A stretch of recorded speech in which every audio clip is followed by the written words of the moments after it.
Ladies and gentlemen, the American Cheer and Bulldog Nation, welcome to the Eric Deters Show. Today in history, in 1620, the Mayflower landed at Plymouth Rock. Jamie Spindley, what year did you come to the United States?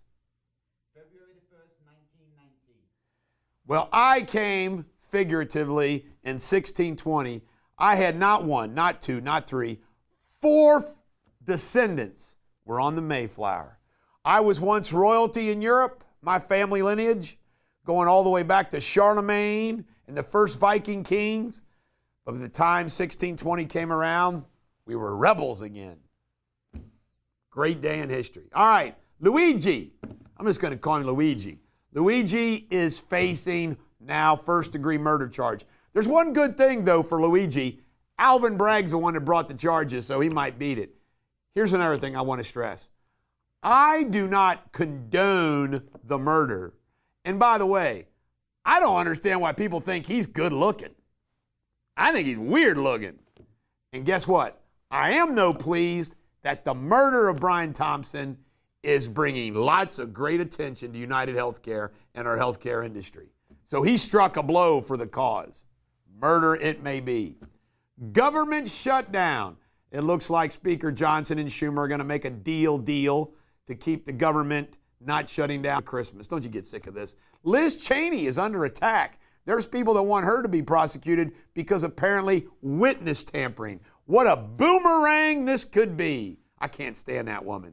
The Electoral College is going to be final January 6th. However, as all intents and purposes is over, yesterday Trump won the election. All the states did their thing.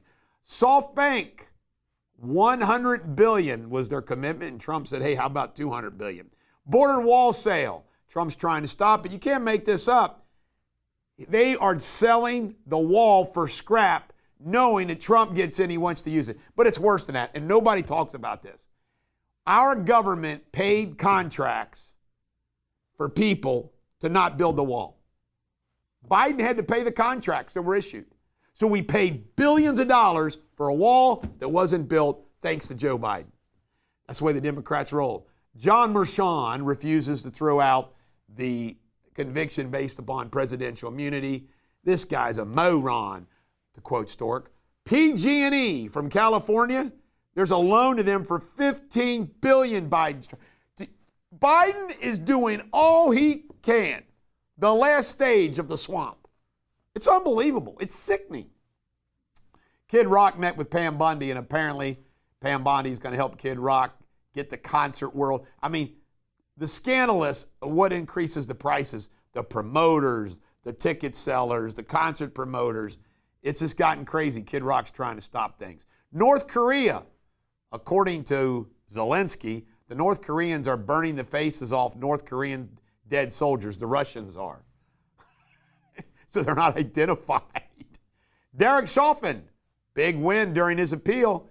He's allowed to explore the autopsy results in more detail. It'll be interesting to see what happens with that.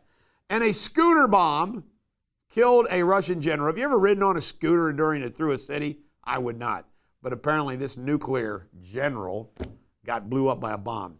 All right, the government is at an all-time low for being trusted. With people like Joe Biden at the helm, what do you expect? Van Jones has now admitted that Trump's smarter than all of them. Thank you, Van Jones. Uber CEO donated $1 million to the inauguration. George Glass has been appointed the ambassador to Japan. Herschel Walker has been appointed the ambassador to the Bahamas. Musk is now worth more than Bezos and Zuck combined. Netflix CEO went down to visit Ted Sarandos, down to visit Trump.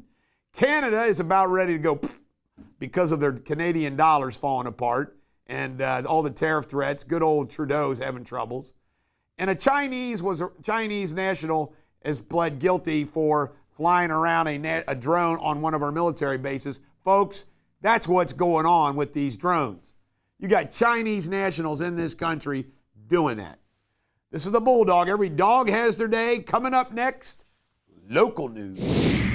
Ladies and gentlemen, the American jury, here we go with local news. Jonathan Espinosa right here was sentenced to 5 years for grooming an underage girl. You don't think he's going to do this again? Chase Cox is in trouble again. The guy burglarizes an apartment. He gets sentenced to 6 months. He gets out in 30 days or something like that on shock probation. And now he's been indicted for hiring somebody to burglarize and mess up the same woman's car. This guy's obsession is going to get him killed. You ready for this? You cannot make it up. He's kept his law license through the whole thing. This guy, convicted of burglary, and he kept his law license.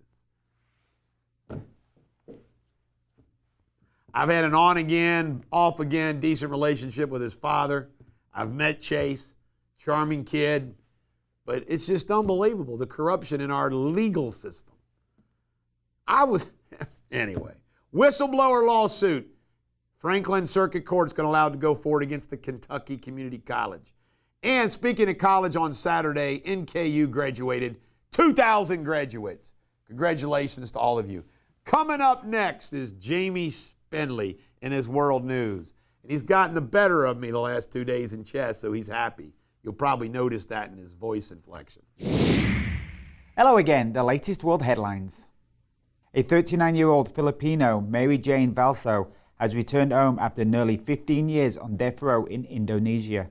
Arrested in 2010 with 2.6 kilograms of heroin at an Indonesian airport, she maintained she was dubbed into smuggling the drugs. Valso narrowly escaped execution by firing squads, becoming a symbol of injustice for many. At least 34 people have been killed in Mozambique after Cyclone Childo struck the northern region, described as one of the strongest storms recorded in the area. It also caused widespread destruction in Mayotte before reaching the African nation. And a World War II bomb discovered in Cologne, Germany, led to evacuation of over 3,000 residents. Authorities secured the area and safely defused the explosion, ensuring no injuries or damage occurred. That's all I have for today, but for all my fans out there, if you're just wondering, I am destroying Eric the Bulldog Deters at chess. I don't know what happened to his game, I'm just superior. Stay tuned for Sports Without Boundaries. Cheerio. Here is Sports Without Boundaries. The big winner of the Emirates NBA middle of the season tournament is the Milwaukee Bucks. 97, OKC 81. Michael Penix, who was drafted out of Washington for the Falcons, is going to take over for Kirk Cousins, a quarterback for the Falcons. Cody Bellinger is gone to the Yankees in a trade. Yanks just reload. Michael Vick is going to be the new head coach for Norfolk State. West Virginia University, 37, Memphis, 42. Are you ready for this bowl? The Scooters Coffee Frisco Bowl. SEC basketball kicked ass last night. I mean, it's unbelievable how tough the SEC is. And Janice Tima right here, former NBA player, getting divorced from his hot model wife, playing in Russia, fell from a balcony to his death. Little suspicious there. Coming up next, pop culture. All right, here we go with pop culture. I always thought the bald eagle was our national eagle, but apparently it wasn't official. So Congress passed yesterday, the House, a bill to make it official. Conor McGregor announced he is going to do a boxing exhibition with Logan Paul. Did I not call this? He doesn't need UFC. He'll make a fortune doing stuff like this. And this is a sad story. This dad pictured here died hunting. You know how he died hunting? His buddy shot a bear in a tree, and it fell out of the tree and hit him and killed him. Is that not crazy? What's the chance? 4 days later. Sad, sad, sad.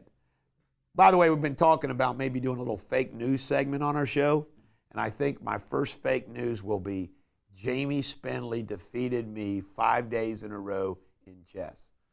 This is the Bulldog. Every dog has their day. Have a great day.